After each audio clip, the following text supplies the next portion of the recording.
Welcome to another episode of the Get Back Coach, presented by Apollo Media. Week 3, college football. Let's talk about it, Jay, but it starts on Thursday night. Arizona State at Texas State.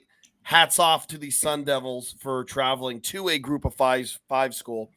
Jay, Texas State, the Bobcats hold a little bit of a special place with you, and they come up a little bit short in this one. Yeah, I know I'm wearing my home field Arizona State shirt, but obviously I have a lot of connections with Texas State. It's a program that I've been kind of rooting for. Came up just short. Really an incredible back and forth game. I mean, both of these teams had moments where it looked like they were going to win. And then Arizona State edges it out at the end. There was kind of a little bit of extra dramatics there at the end of the game where the TV broadcast went away and we thought the game was over. And there was an extra play run after basically everybody had tuned out. But it's Arizona State who gets the win, 31-28 on the road. The Sun Devils were the first 3-0 team in FBS football this year. I don't think anybody really expected it, but it's a great start to the season for Kenny Dillingham's squad. They'll have some momentum going into Big 10 play or Big 12 play. And for Texas State, obviously, like you want to win this game, but really a solid performance. It's amazing to me what GJ Kinney has done there, especially in the trenches. The thing is, like, you think of GJ and those guys as like kind of more air raid guys, but really, Texas State had a lot of success running the ball, especially against UTSA the previous week. But they become a much better team in the trenches, which I think is going to serve them well in Sun Belt play. If you'll remember, I picked Texas State to win the Sun Belt Conference this year. Listen, I think they have a really good shot to do that. And I think they still have a lot of the season in front of them. Acquitting themselves well against a Big 12 squad is just another indicator of the direction of this program under GJ Kinney. And I'm excited to see what they do for the rest of the year. For Arizona State, I'm excited to see what they look like at Big 12 play. I think really both of these teams came out and had their moments and gave their fan bases something to look forward to for the rest of the season. Yeah, absolutely. If you're Texas State, you don't want moral victories, and you don't want to get weighed down with a moral victory in this one, because this is one that could have easily went their way. But they have their whole season ahead of them. Their whole season is win the Sun Belt, and you are still in there, and you held your own against an Arizona State team who undefeated, right? And I know neither of us are really too high on Arizona State coming into the year, but that's still a Power 5 football program that Texas State went against. And again, hats off to Arizona State for going to Texas State there. What's the town that they're in? San Marcos. San Marcos. I know. Also known as San Marvelous. Okay. So yeah, hats off for Arizona State to going to San Marcos on that one. Now, Friday, this one may be a little disappointing. Kansas State, Arizona. Kansas State kind of just, beat them up pretty good. This is ranked matchup. Kansas State looked like a team that is going to be the team to beat in the Big 12. Avery Johnson, 100 yards rushing and 150 yards passing. I think Arizona is still going to be okay, but you have to be a little disappointed if you're Arizona right now, because you kind of laid a complete egg on primetime on Friday.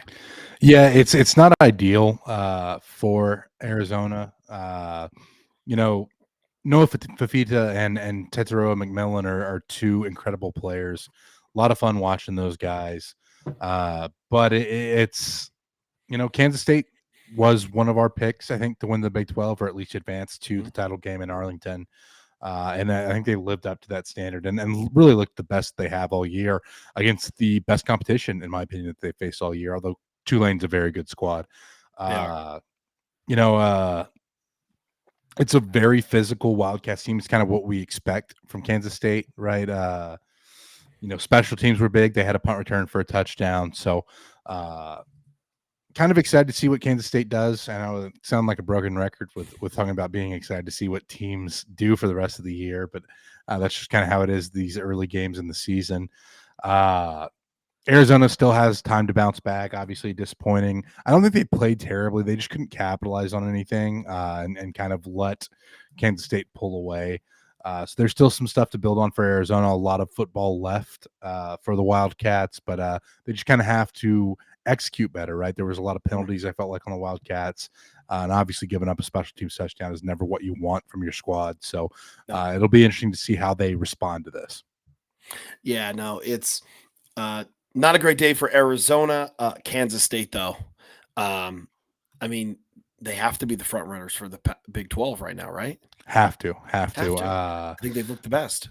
I agree wholeheartedly, and Oklahoma State has been pretty good as well. But I would have to say, like, right now, Kansas State would be who I would pick. Oklahoma State, big matchup with Utah this week that we will be discussing. Another one here. This is one that kind of lived up to our little Friday night special hype. UNLV upsets Kansas in Mercy Park. Jalen Daniels, I think, unfortunately, is not the same man we saw 2 years ago, either because of injury, possibly because of scheme. But Kansas is looking disjointed. I think is the word to use at times. Here's some stats for you. Jalen Daniels this season, 39 of 71, 444 yards, 3 touchdowns, 6 interceptions. Woof. And again, UNLV, not exactly the 85 Bears. They are an offensive team, go offense, which we are very much a fan of. But those are stats, Jay, against Linwood, Illinois, and UNLV. So not great. Yeah, I don't think anybody expected Jalen Daniels to get off to this start, and Illinois may have taken a step forward defensively. UNLV, I think, is a very good Group of 5 squad, but this is not what Kansas fans expected. It's disappointing. Again, to your point about scheme, I think they're probably missing Coach K a little bit there in Kansas. I don't want to take anything away from UNLV though either, because I do think again this is a very good Mountain West team, and again it was my pick to win the Mountain West. So, great start for UNLV. They're ranked in the coaches poll, which is the first time they've been ranked in either major poll since moving up to the FBS ranks. So that's a great thing for that program to kind of talk about. And it has felt like UNLV has been kind of a sleeping giant. If they got, some momentum there in Las Vegas, that they would have some success. And I think we're starting to see that kind of play out. For Kansas, it's kind of back to the drawing board. Obviously, you start with 2 losses of the season. They still have their whole Big 12 slate again ahead of them, so there is still a lot of stuff to play for if you're Kansas. Because if you win the Big 12, you're in the playoff.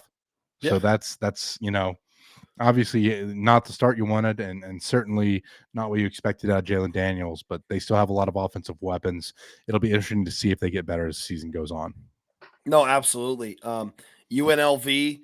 Sleeping giant possibly in Las Vegas, looking pretty good out the gate. Now we move on to Saturday, where College game day was. It looked a lot better than when I visited. South Carolina gets up for their noon game. LSU travels to Columbia, South Carolina, and LSU looked down in this one. They got off to a very slow start. South Carolina pounding it to them. Quarterback runs, getting after LSU. LSU making mistakes. However, the Tigers found a way. South Carolina leaves the Tigers off the hook. LSU, big win for LSU. They needed that one to keep their playoff hopes alive. Yeah, and it didn't come without adversity. I will say one thing though, South Carolina did have 2 pick sixes taken off the board, which has to hurt a lot for this team. Obviously, you have the missed field goal there at the end, just a tough break for the kicker. that South Carolina crowd. I don't know if you saw the screen cap of maybe the most surrender cobras in one place. Yes, I did. That I've ever seen in my life. Mm-hmm. Those poor Gamecock fans, but great atmosphere, fantastic back and forth game. I mean, you can't say enough about it. It absolutely delivered with game day and Great attendance. game. Hosts are now 0-3 for game day so far this season. Texas A&M lost, Michigan lost, and now South Carolina has lost. So that's just something to watch going forward. Maybe you don't want game day at your school moving forward this season. But it was, Nussmeier is a solid quarterback. I think kind of willed them to victory a little bit, even in spite of the 2 interceptions and some of the turnover issues. LSU, hats off to them for fighting back, right? Like we talked about it took a desperate comeback and they were able to get back in this one and really show the fight that they have.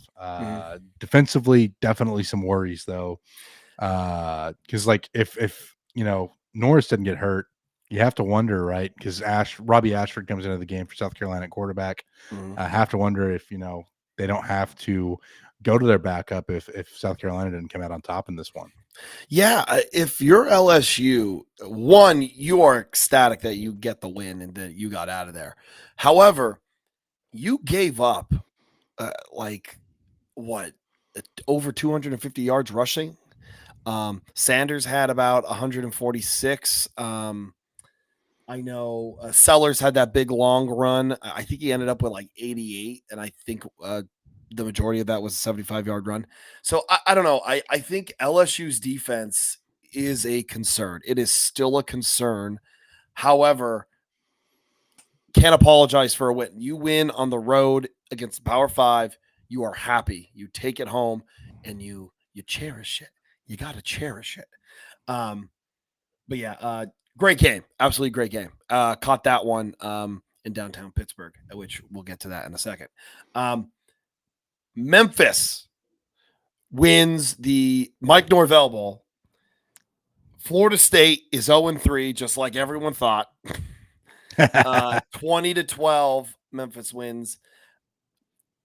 Florida State has major issues on offense. Yeah. Major issues. And listen, Memphis is good. Okay. And I think that is something that needs to be said. Memphis is a good football team. This is a team that not just us, not just group of 5 guys, but a lot of people around the country are calling this Memphis title team the representative of the group of 5 for the playoff this year. Very well could be. This is a good team. But, you only give up 20 points to that Memphis offense. You have to win. Yeah. But I don't know what is going on. I mean, Jay, has a coach burned this much will? Have we ever seen a coach burn through their goodwill this fast? Gene Chizik would be my vote. I was going to say Gene Chizik. This is Gene Chizik and Coach O levels of burning through goodwill. Yeah, it's not a good start for Florida State. I mean, the revenge tour obviously not happening. I think we can put that narrative to bed. The revenge tour is going just as well as Jane's Addiction is. There right it now. is. There and it if is. you don't know that, look up Jane's Addiction right now. Yeah, I mean, again, Memphis is a good squad, so don't want to take too much away from them. I think in our group of 5 preview, I may have predicted Memphis to beat Florida State at one point. I think you may have. Yeah. But I don't feel as great about it now because Florida State is just struggling so mightily offensively. I will say the Memphis tight ends really impressed me in this game. I thought they were really good weapons for the Tigers. Just kind of a fun wrinkle to see out of Memphis. It's so do you think there's truth to the Florida State curse now after that guy was supposed to eat the dog poop? He has to eat the poop, Jay. Yeah. He has to. He went, he said he'd eat the poop. He didn't eat it, and now it's bad juju for the entire Seminole fan base. he must eat the poop to exercise the demons, because they have the woke the, the, the woke woke cow monsters bear. of Cal coming in. Which, hang on, not to get too far off track, not to get too far off Memphis, but I've recently discovered Cal Twitter, and Incredible content. I don't know if it's just popping up, but it's new and I absolutely love it. And yeah, it's Florida State. He has to eat the poop, Jay. He has to. Moving on from this game, though, we go to the game that you were at on Saturday. So I'll let you kind of talk through this one. Okay. The Backyard Brawl. The Backyard Brawl. West Virginia goes to Pittsburgh. And let's just say the game was a lot of fun until it wasn't for me. So I'm going to say this. Let's say something nice about Pitt. This is not my first time in Pittsburgh. I've been to Pittsburgh a few times. Second time for a Pitt football game. And I will say, if you're ever in Pittsburgh, definitely see the Cathedral of Learning on Pitt's campus. It is absolutely incredible. And it has there's 2 levels of heritage rooms, and they're classrooms that are based off of different countries. And it's absolutely incredible. They have actual classes go on. So when we went during the day, some of them were being used. But if you're ever on Pitt's campus, see the Cathedral of Learning. You can't miss it. The building's huge. And definitely walk inside. It looks like Hogwarts. And check out some of these different heritage rooms. It's actually absolutely great. If you want breakfast, you go to Pamela's. Go to one of them. They're very good. Best crepes probably I've ever had. It's a great breakfast for a good price. So there we go. Say something nice about Pitt. Now I'm not going to say some nice things about Pitt because, and I don't want to take credit for this because I saw someone else tweet it, and I might have been Mike Asti from West Virginia Radio. He does West Virginia and Pittsburgh sports. But Mike, I think it was Mike Asti, and if it wasn't, I apologize. But it was saying like 358 days out of the year, Pittsburgh is described as a blue-collar, tough, hard-nosed fan base until the Backyard Brawl, where they're all Ivy League wannabes who stick up their nose and their pinkies are in their air and they act like they're better than everyone else. And we don't get drunk in a giant hospital parking lot. And we don't, and then they'll throw shade at Penn State. We don't get drunk in a field before our game. It's just, I don't know, just lame. Just such a nerd, geek, dorky fan base. Anyway, I will say the Pittsburgh fans that sat in front of me, great people. Talked to them the whole game, knowledgeable about football, level-headed, awesome. And Jay, you and I know that every fan base has knuckleheads. Yep. Every fan base has knuckleheads. Penn State has knuckleheads. Texas A&M has knuckleheads. West Virginia has knuckleheads. I know that Pittsburgh has them too. But I just think that like West Virginia when West Virginia says eat shit, it's become a joke at this point. Yeah. It's like A&M when we like one of our yells is beat the hell out of. Yeah, like when I was at the Backyard Brawl, they're like, "Hey, eat shit," and like that was it. It's like a joke, and like now Pitt's like they say that, and well, you guys are a bunch of inbreds and hillbillies, and go back to the shanties and all that. I'm like, okay, now we're getting personal. Like there's hatred there. Yeah. And like I was there with my buddies and like we were like talking about it and they're like like these people hate each other. And it's an hour and 20 minutes between the two schools. 90 miles roughly. 90 miles, might be less. but culturally extremely different. West Virginia, it is a lot more blue collar. It's a lot more rural. It's a lot more, little backwoods even. Where Pittsburgh, and you know what, man, it's a different fan base than the Steelers. Yeah, it like is. it's different. It's not as blue collar. Pitt fans are not blue collar. They're not. They are preppy. They are Johnny Lawrence in The Karate Kid. The true Karate Kid. The true Karate, yeah. For the for our How I Met Your Karate Mother Kid, fans. William Zapka. Yeah, but no, that's who they are. They're Johnny Lawrence. Okay, they're the prep. They're the preppy jock who thinks he's better than everyone else, but he's really not. And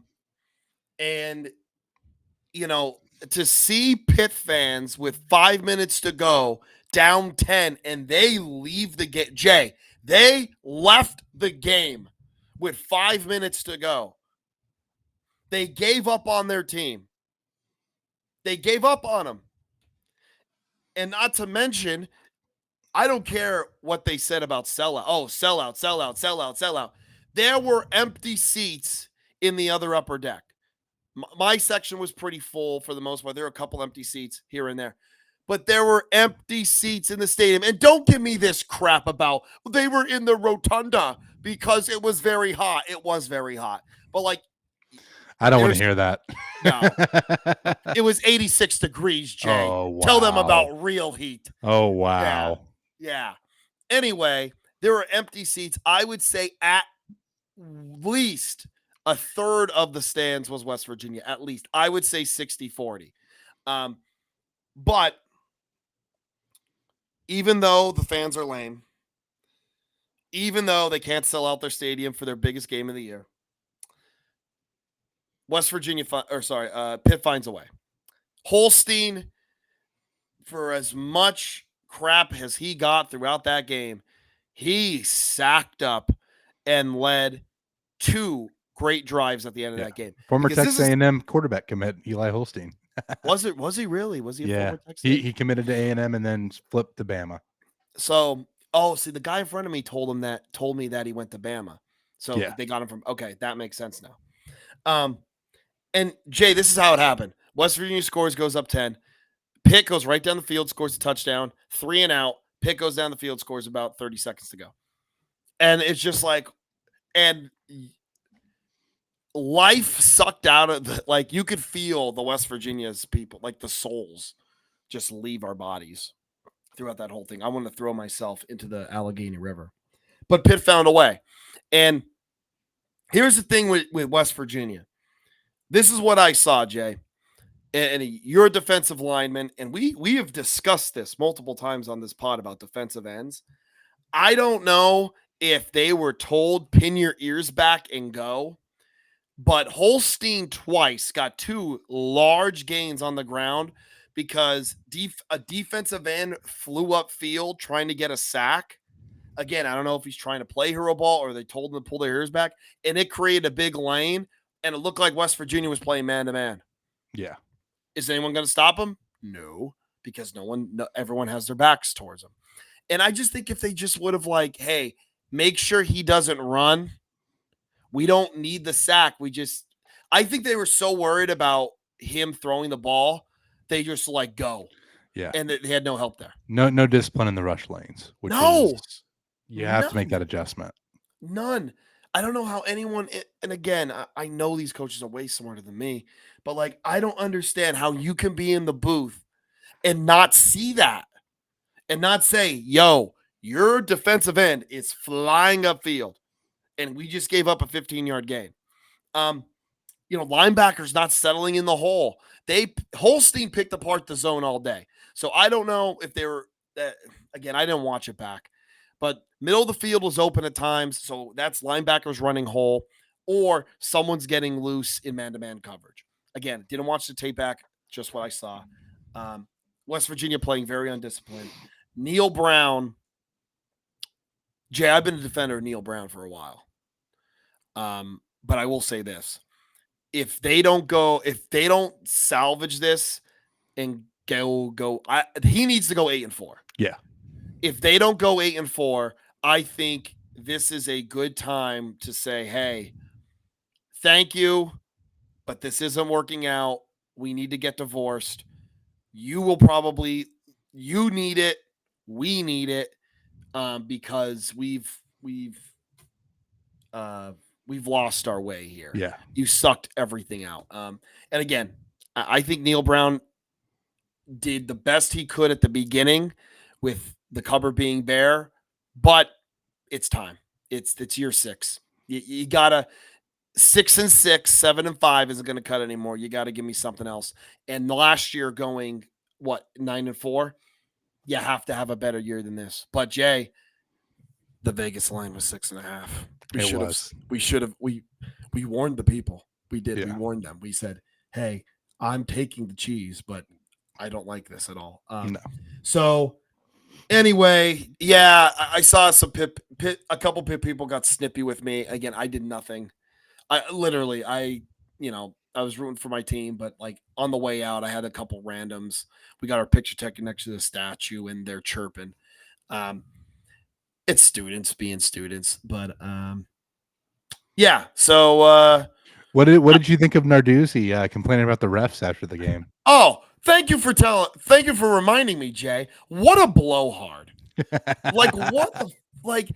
I didn't know he said it. My dad texted me, because again, I was at the game. My dad texted me and he's just like, he sent me the clip. And I'm like, are you kidding me? Because here's the thing. It was flags everywhere in that game. Flags everywhere. I swear Pitt Pitt couldn't be called for holding in the first half. I think West Virginia got screwed in the first half and early third. I think towards the end, West Virginia got a couple calls. But West Virginia had that big touchdown called back, and it was the guy fell. The Pitt guy literally fell. They called holding, called it back, and then they blocked the punt. So that's a 14-point swing right there. But still, West Virginia, you're up 10. You gotta close. You gotta close, and they just didn't close. And hats off to Pitt. Pitt deserved to win that football game, and that's what I'll end with. Fans are lame, but deserved to win that.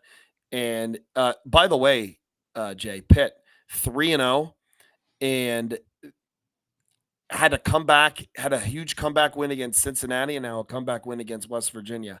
I don't know the rest of their schedule. I don't have it, but someone needs to bury them. I don't think it's going to last, to be fair. It can't. It cannot last. It cannot last. It cannot last. Okay. I'm all right. Okay. Are we good to move on? I think it's your turn. It is. So my Aggies get their first road win since 2021 over the Florida Gators in a game that was,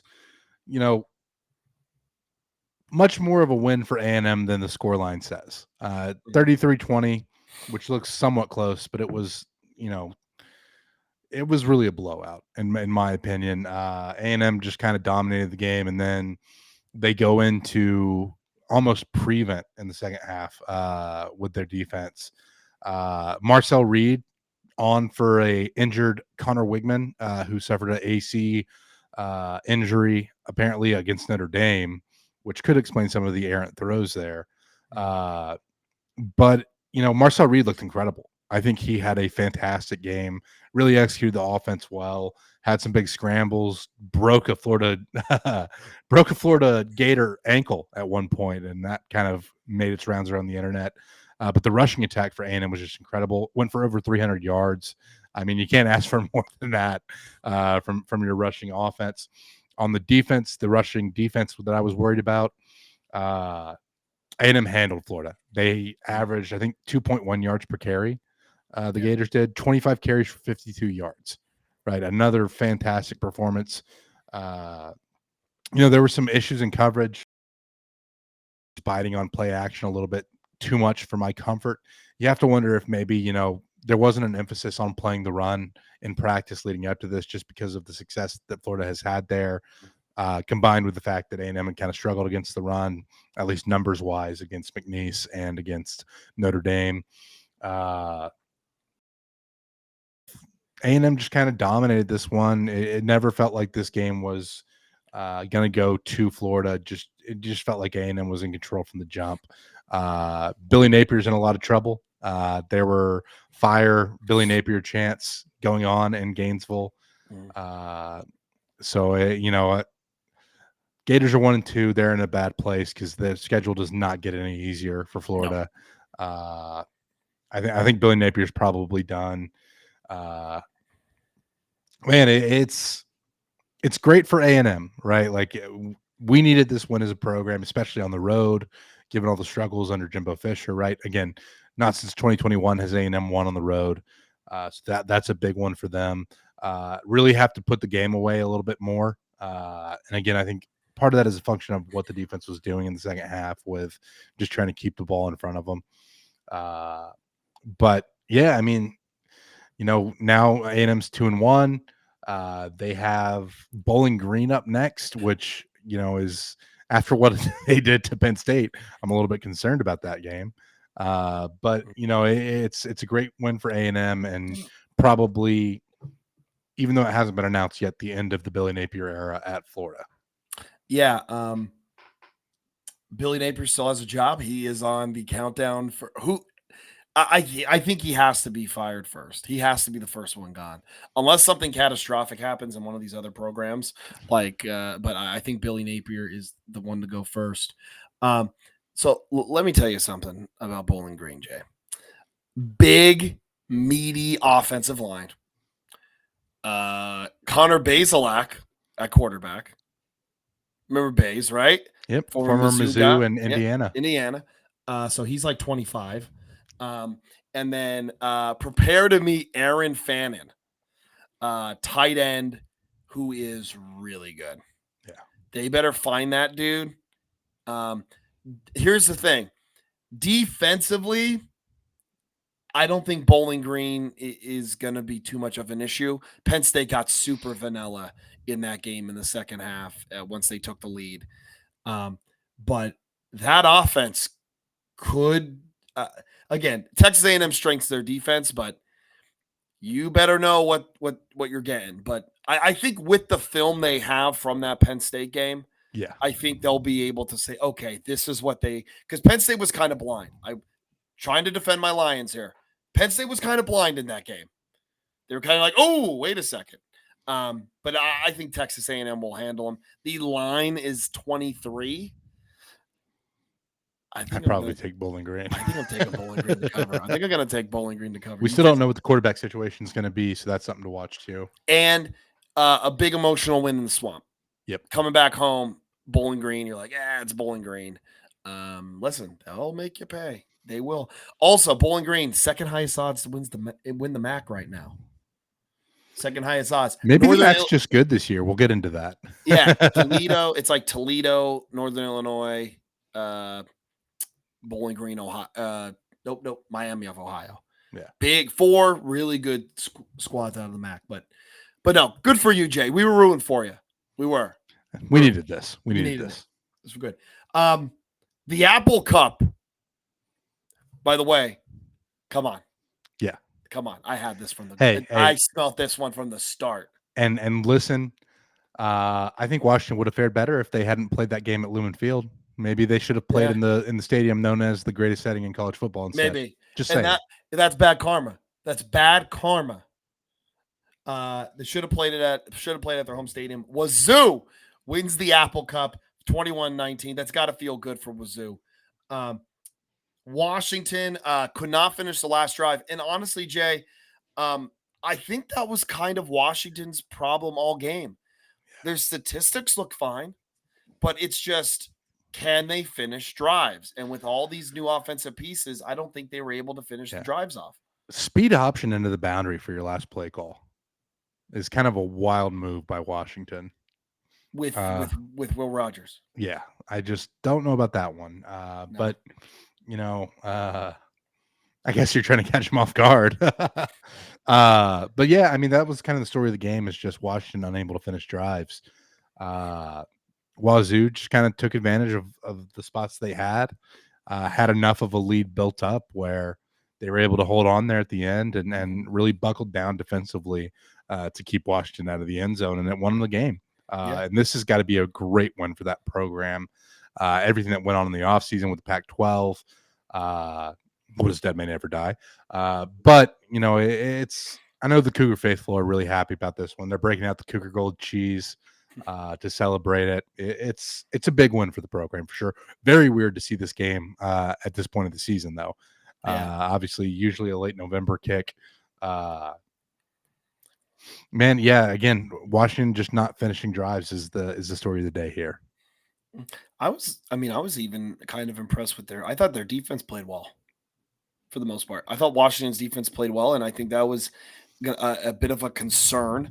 I think if you're Washington, at least you can hang your hat on, hey, our defense played well and our offense can be better, because they showed glimpses of it. They just have to finish drives. Yeah. So I know Washington's going to be down because you lost. I think there's some promise here. Don't love Jed Fish throwing his players under the bus. Jed Fish. Yeah, it was Jed Fish. Yeah. Don't love Jed Fish throwing his players under the bus in his press conference.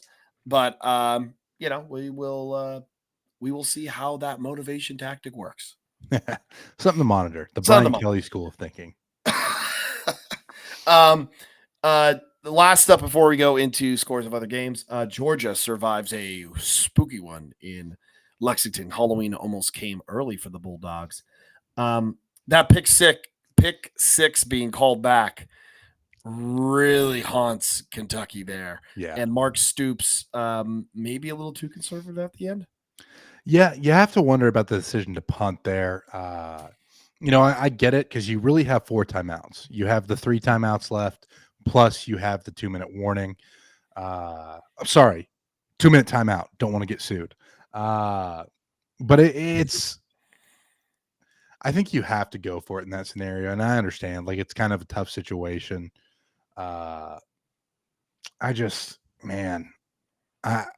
You have a chance to knock off the number 1 team and you just don't capitalize. You know, sometimes survival is all it takes. I mean, Georgia probably overlooked Kentucky a little bit, even though this is always a team that makes games kind of scrappy. Kentucky, you know, coming off the big loss to South Carolina, I don't think a lot of people expected anything out of them. Have to wonder about Georgia offense a little bit. That could get them in trouble, especially when they go to Texas later in the year. Yeah, a little bit. Kentucky. Listen, the Iowa of the South just mucking it up. Yep. And that's what they did, and they almost pulled it off. I don't necessarily agree with that review call at the end where they said he had possession and then fumbled. It looked like an incomplete pass to me. I mean, I still don't know how they called that on the field. I thought that was plain as day. You could see the ball come out, but I mean, Georgia survives. Okay, Jay, we are a very positive podcast. I would say we're probably positive than most. Yeah. Okay. Besides, if you forget about my Pitt rant, rants about Pitt and me talking about the slow mesh from Wake Forest. Yes, the slow mesh. And, besides for little things, Mark Stoops, he's a curious case because he's at Kentucky where expectations are a little bit lower. Yet his record against top 25 teams, though, is bad. Now, I'm not talking about top 10. I'm not talking about, top 15. It's just top 25 teams. Teams with winning records, it seems like he doesn't have a very good track record against. Is there going to come a time where Kentucky's going to say, I think we should move on? Or are they just going to be happy with just going to bowl games every year and being Kentucky football? I don't know. I could go both ways on this one. And people forget, like Mark Stoops is almost the head coach at Yeah. A&M Yeah. after the season, after last season. So I do think that the ceiling being a little bit lower, and things aren't getting easier in the SEC either, right? Like the schedule is just going to get more difficult. I do think that gives him a little bit of leeway, but I think at some point maybe there's going to be a little bit of want to move on. But I mean, you said it right. The Iowa of the Southeast Conference. It's a comparison we've been drawing for a while. Kirk Ferentz has gotten away with some seasons that weren't great, back to back, stacked, and I wouldn't be surprised if Stoops has even more leeway at Kentucky, where you don't have the historical success. Right. No. Yeah. Definitely see it. Here we go. Scores from other games. We have some beatdowns, Jay. Alabama beats down Wisconsin 42-10. Also, Tyler Van Dyke out for the year for the Badgers. Not good. Yeah, it was a non-contact injury. Just really sucks to see. Yeah, terrible to see for the Badgers and Luke Fickell looking for a bounce back year. Purdue kills Purdue. Notre Dame kills Purdue. Sorry, what did I say? You said Purdue kills Purdue, which to be fair. Well, to be fair, their defense. Yeah. Notre Dame just ran it down their throat. Death by dive. It looked like death by inside zone. They win. Notre Dame wins the Shillelagh 66-7. They came out a little ticked off after that Northern Illinois game. Colorado beats Colorado State in a game that pretty much went like most people thought it should go. Colorado maybe even overperformed a little bit in that one in the Rocky Mountain Showdown. Jay, down at the SEC country, Toledo. Yeah, smokes Mississippi State. If it keeps on raining, the levee is going to break because things did not go well in Starkville as Toledo beats Mississippi State 41-17. You're getting blown out by a MAC school. No offense to the MAC.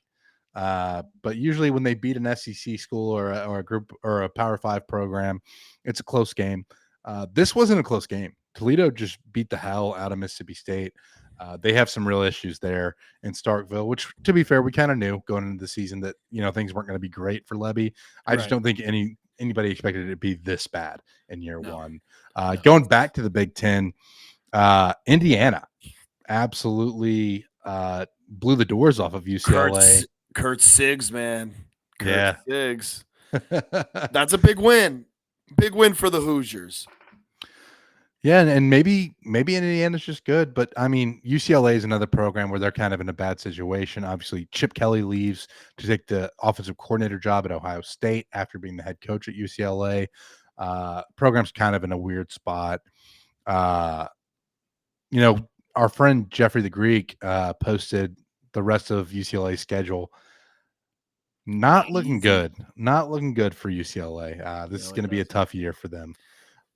And then we move on to Tennessee, who just destroyed Kent State. I think they were up 30-0 in the first quarter when an onside kick happened.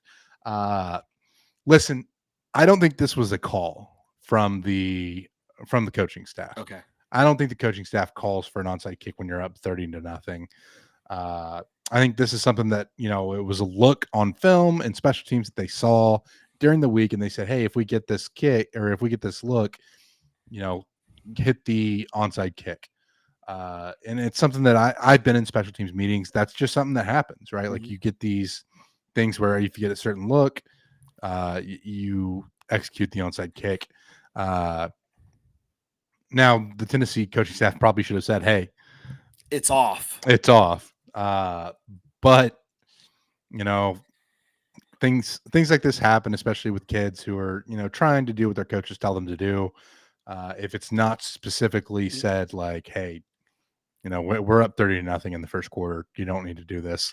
If you're in that meeting, Jay, and they say, you go over the special teams tape and say, hey, they give you this look, why didn't you do this? And your answer, if your answer is, well, we were up 30-0, it turns into, I didn't tell you not to do it. Yeah. 100%. So, yeah.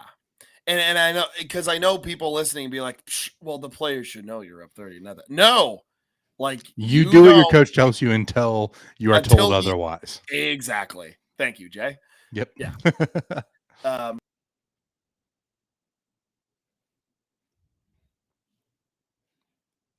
Uh-oh. I think, do they score what? Oh, no. Am I here? I think I'm back. We got you. We got you. Ooh, that was scary. Yeah, it was. Oh, man. But no, I think Tennessee, I think Tennessee, I don't know. They didn't really pour it on in the second half, right? No, they No, didn't. they really. And I think we're going to see something. I hope we see something similar in State College this weekend. Jay, FCS Minute. We got a dandy this week. Yeah, we got a really fun one. It's a rivalry game, non-conference game in FCS. Number 21, Southeast Missouri State at Southern Illinois. The War for the Wheel. This is a rivalry that dates back to, I think, 1913. The wheel comes from the boat that they had to take across the Mississippi River to get to the game. Really cool trophy. These teams have met. This will be the 92nd meeting between these two teams. Really, really fun matchup. Southern Illinois, very good squad. SEMO is usually a pretty good FCS program. Again, like getting to talk a FCS rivalry. How do you not love that, right? Like there's some Awesome. history here. Yep. These two programs have played a ton of times. Really excited about this matchup, and it's a ranked matchup. So it's a ranked rivalry non-conference matchup. Doesn't get much better than that.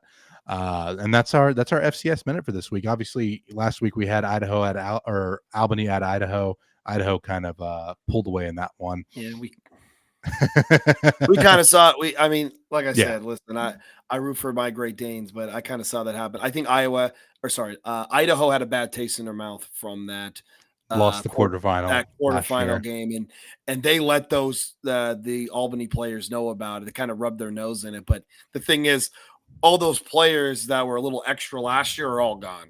Yeah. So the second string guys from last year's team that are starters now are kind of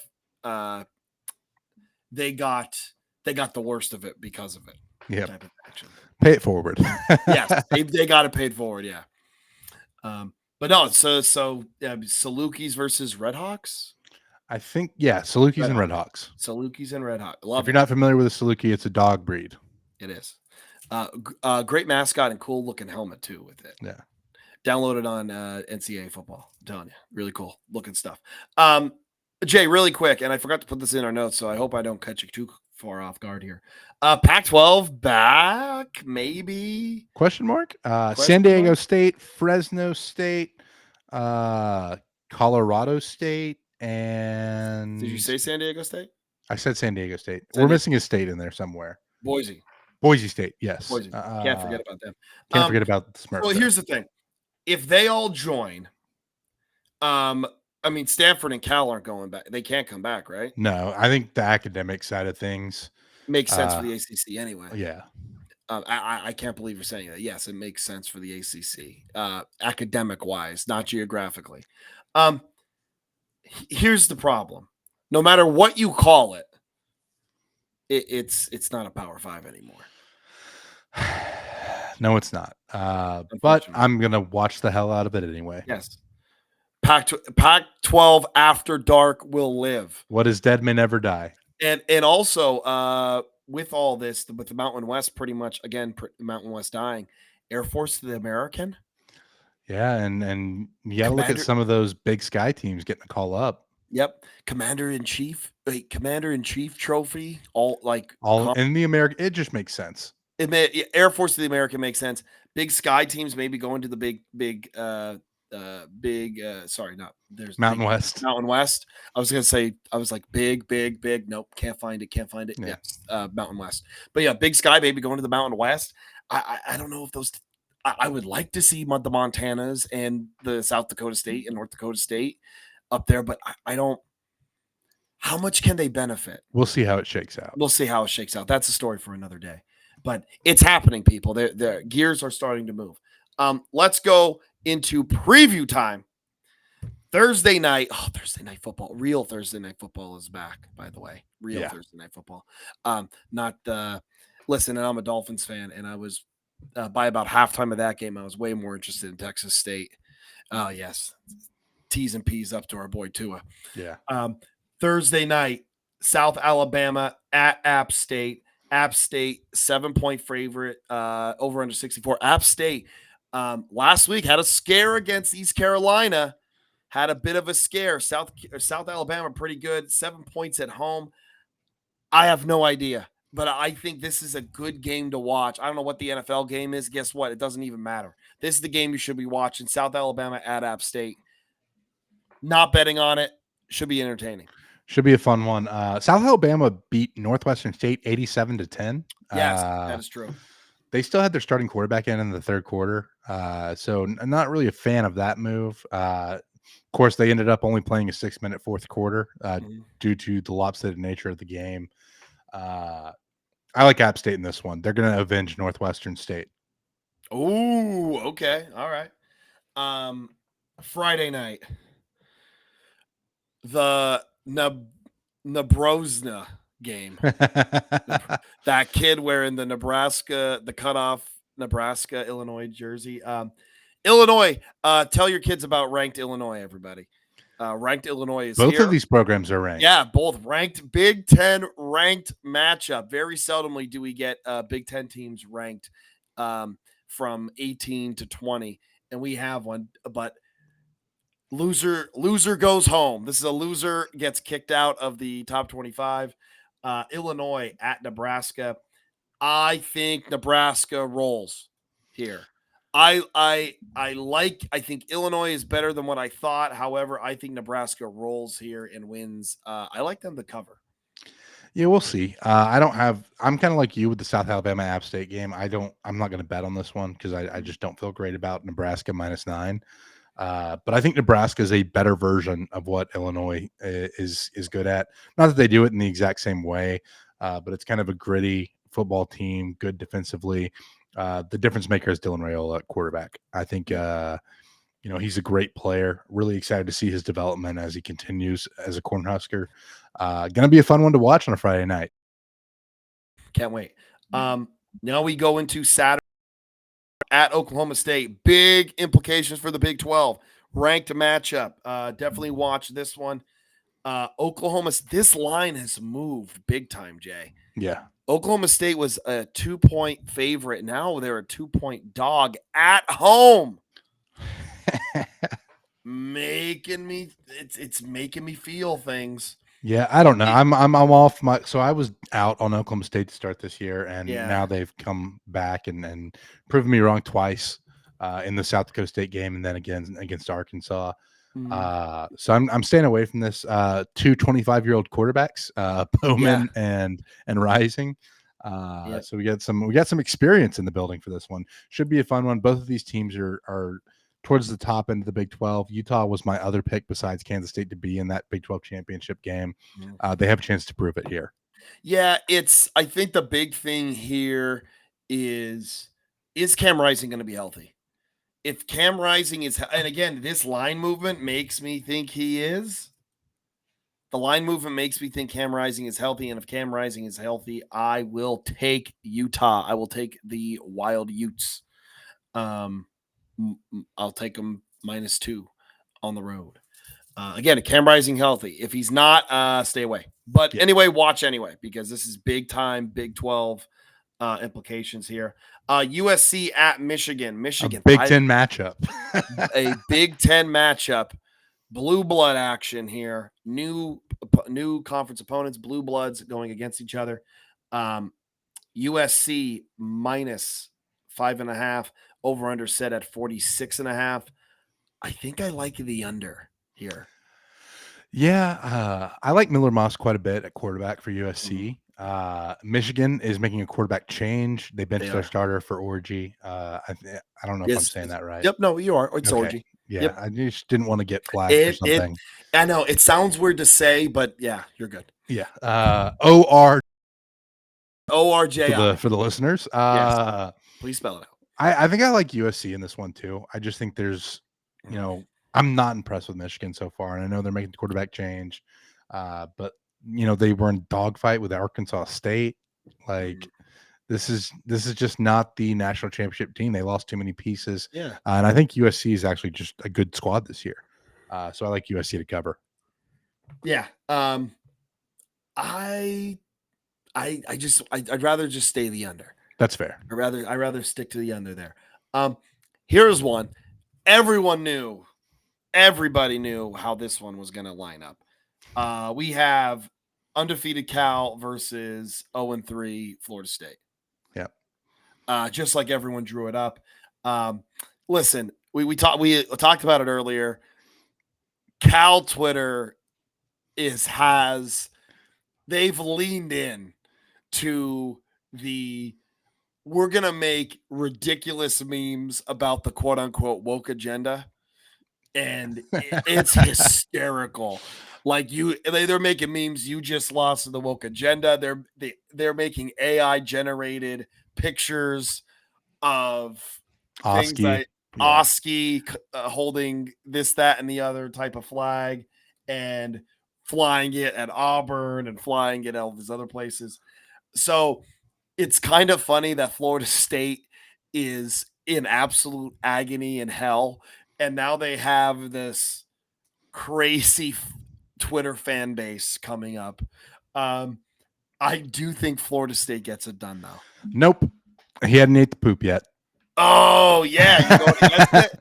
Yes. Oh, my God. It'd be so funny if they lost again. He has to eat the poop or they lose. And he hasn't yet. So it's Cal over Florida State for me. Poop game. That'd be funny. That would be funny. What are we talking about? I don't know. This has gone off the rails. Michigan State at Boston College. I wanted to add this one in here. It's the red bandana game. It's going to be on ACC Network. If you are not familiar, Wells was a lacrosse player from Boston College. He worked in the South Tower of the World Trade Center, was able to leave the building, went back up the stairs. He saved 12 people's lives and was found, unfortunately found in the rubbish afterwards alongside New York City firemen. It is look up the red bandana game. Or the red bandana story from September 11th. ESPN Stories has a good one on it. There's one that's like 6 minutes long. Very well done. Pulls at your heartstrings. Very emotional. But anyway, Boston College notoriously plays very emotional and well in this game, like as you'd expect, which is bad business for Michigan State, because Michigan State is trying to find themselves. And they're going to be walking into listen, Boston College is not usually known for their atmosphere. It's going to be a good one this week. Yeah. It's going to be an absolutely good one this week. So, listen, I'm not going to bet on this game, but if you have ACC Network, definitely check this one out. Going to be a special game. Obviously, we probably gave everybody whiplash going from poop game to this. Yeah. But it's, again, like you said, very special atmosphere. Boston College, they came up short against Mizzou, but I think they acquitted themselves well. Castellanos is still a very fun player to watch. He's great. Just really exciting player. Like you said, Michigan State's still trying to find themselves. So going to be a fun one. In a matchup of two teams that got blown out by their rivals in the previous week, Purdue at Oregon State. Oregon State at least had some signs of life at some points during their game. Purdue did not. I like Oregon State in this one. Yeah, I like Oregon State too. I don't have the line here, Jay. What do you have one here? I can pull it up real quick. I got it. So Oregon State 4.5 point favorites at home. That seems real low. Yeah, after what we just saw out of Purdue, I would definitely take Oregon State. I would take Oregon State. I think I'm taking the cheese here. I'm going to take Oregon State. I think I like the I think I like the Beavers this week. Yeah. But yeah. Next up, Jay, one of the best trophies in college football. I don't know if you saw my joke on Twitter. I called this the Yelnat Zeroni trophy. For our Bulls friends. If you don't remember, that's where I thought you were going. Who was Zeroni? Yeah, so the Yelnats family curse was because Stanley Yelnats the first had to carry the pig up the mountain day by day to get it big enough to win the hand of the bride. Obviously, she decided to, she couldn't pick or whatever. But Madame Zeroni, he was supposed to carry Madame Zeroni up the mountain. Okay. After the fact, and So after he didn't get his bride, he decided to just go to America, and that's where the Yelnats family curse comes. The Yelnats Zeroni Memorial Trophy, aka the Floyd of Rosedale, the rivalry trophy, is a pig that Iowa and Minnesota play for. Originally, it was a live pig that the governors of the two states bet. Yes. So really, really cool game here. Really, really fun story for this one. Going to be a physical fight. I would take the under here at 36. I like the under at 36, and I also like Iowa. I don't believe Iowa. Iowa's already lost to Iowa State. They are not going to let this happen again. Also, they're going to be fired up because of last year. Extra motivation because they feel like they were wronged. So I like Iowa, and I like the under 2 at under 36. Yep. Probably the featured game of the week next up, Tennessee at Oklahoma. Right now, Oklahoma 7.5 point favorites. I would love for that to go down just a tiny little bit. Oklahoma's 7.5 point dogs, right? Not favorites. Oh yes, 7. Oklahoma. Tennessee's the favorites. Yeah, Tennessee's the favorite. Oklahoma's dogs. I'm hoping Oklahoma that drops just a little bit. Let's see right now. Oklahoma Sooners, has it dropped? It's dropped, Jay. Uh-oh. Jump on it. Listen, everyone, Tonto or Apache, jump on. Let's go. Let's get it. Sugar Hill gang, everybody, jump on it. Tennessee 7. I love this. I think Tennessee gets a big statement game here. They beat Oklahoma, and I think they beat them by 2 touchdowns. Tennessee -7 in Norman. Yeah, big storyline here is Josh Heupel going back to Norman. So if you're not familiar, Josh Heupel, the head coach at Tennessee, is the last time Oklahoma won the national championship back in 2000. He was the quarterback for the Sooners. Was also an offensive coordinator at Oklahoma. Ended up getting fired. Maybe a little bit of bad blood there with Heupel going back to Norman. I think he'll have at least a little bit of an extra chip on his shoulder. A lot of familiarity there with Heupel and Brent Venables, both having served under Stoops. So this is going to be a fun one. There's going to be some extra storylines there kind of sprinkled in. But I also like Tennessee to cover. I think they won by 2 touchdowns as well. Not been super impressed with what I've seen from the Sooners so far this year. And that pass rush for Tennessee is super impressive too. I think Jackson Arnold's going to have a lot of problems with Tennessee this year. I love that pass rush, man. Yeah. I absolutely love that pass rush. Again, I've hated Tennessee for a long time. However, I think Tennessee rolls, and I think Tennessee is the real deal this year. Jay, wonderful episode. Tell everybody what they can do to help out the pod. This is the part of the episode where we land the plane. So I'll start off with the Send Jay Away fundraiser that is still going on. If you want to participate, all you have to do is donate to a food bank. Send me a receipt of that donation. Let me know what school is your allegiance owed to, so that you can claim moral superiority over your rivals. That's the Send Jay Away fundraiser. Again, just donate to a food bank of your choice. Doesn't have to be a specific one. If you are looking for a specific one to donate to, couldn't help but recommend the Gallatin Valley Food Bank. That's in Bozeman, Montana, which is where I'll be headed for the Send Jay Away game later this year. Shout out to the Big Sky Conference. If you want to help us grow the podcast, be sure to like, subscribe, give us a 5-star rating so that we can do all the things that help a podcast grow. If you're looking to sponsor us, slide into the DMs. We are looking for sponsors. Hey, sponsor that FCS Minute. It's a great opportunity for you. But it's been a great episode. We have another fantastic week of college football ahead of us. Cannot wait to see all these games take place. We appreciate you so much for tuning in, and we'll see you next time. Have a great week, everybody.